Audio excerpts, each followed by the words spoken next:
Oriya song. It celebrates the vibrant brilliance of nature's might. Two lively young girls are truly amazed by the splendor of the rain and are overcome by a desire to get wet. The raindrops falling like arrows and the resounding claps of thunder make the young girls wonder whether the heavens are at war.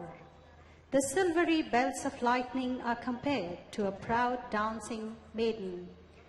The clouds appear like the elephant Airavat, the vehicle of Indra, the king of gods. Mounted on Airavat, he fights the wild wind and the stormy sea. The girl's fantasy world is thus described in this song.